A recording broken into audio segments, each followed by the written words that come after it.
নমস্কাৰ জিয়া medical YouTube channel আপোনাক সকলোকে আন্তৰিক অভিনন্দন। আজি আমি আলোচনা কৰিম বিবন চিৰাপৰ বিষয়ে। ইয়াৰ ইউজ, ড'জ, ছাইড এফেক্ট, কি দিয়ে ঔষধ বনোৱা হৈছে, ইয়াৰ ৰেটটো কিমান, এই বিষয়ে আমি আলোচনা কৰিম। বিবন চিৰাপ এটা মাল্টিভিটামিন চিৰাপ। ইয়াত মাল্টিভিটামিন, মাল্টিমিনাৰেল এণ্ড এণ্টিঅক্সিডেণ্ট থাকে। বিবন চিৰাপ জুভেণ্টাছ কোম্পানীয়ে বনায়।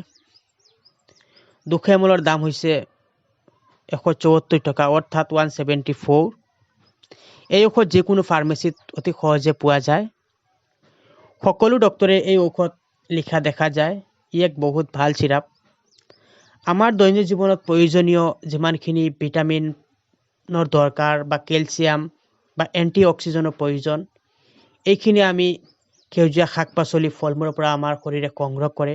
আমি খোৱা খাদ্য তালিকাত সকলো ধৰণৰ শাক পাচলি, ফল ফ্ৰুট আদি নথকা ফলত আমাৰ শৰীৰত প্ৰয়োজনীয় যিমানখিনি মাল্টিভিটামিন, মাল্টিমিনাৰেল এণ্ড এণ্টিঅক্সিডেণ্ট প্ৰয়োজন, এইখিনি এই খাদ্যৰ পৰা সংগ্ৰহ কৰিব নোৱাৰে, যাৰ ফলত আমাৰ শৰীৰত এটা সময়ত মাল্টিভিটামিন, মাল্টিমিনাৰেল এণ্ড এণ্টিঅক্সিডেণ্টৰ প্ৰয়োজন হয়, যাৰ ফলত আমাৰ শৰীৰটো দুৰ্বল হৈ পৰে, মূৰ ঘূৰণি আৰম্ভ হয়, গাটো এনাৰ্জি নাইকিয়া হৈ যায়।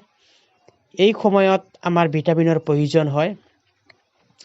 বিবন ছাছপেনছন চিৰাপত আমাৰ দৈনিক জীৱনত প্ৰয়োজনীয় যিমানখিনি ভিটামিনৰ লাগতিয়াল ভিটামিনখিনি এই বিবন চিৰাপত দিয়া আছে। ই এক বহুত ভাল চিৰাপ। ডক্তৰে বেছিভাগ এই চিৰাপ লিখা দেখা যায়। এই ঔষধ খোৱাৰ নিয়ম 2 চামুচ কৰি 2 বাৰ খোৱাৰ পাছত, অৰ্থাৎ 10 ml কৰি 2 বাৰ খোৱাৰ পাছত। যদি আপোনালোকৰ ভিডিঅ'টো চাই ভাল লাগিছে, এটা লাইক, কমেণ্ট এণ্ড শ্বেয়াৰ কৰি দিব। আন 10জনকো চোৱাৰ সুবিধা কৰি দিব।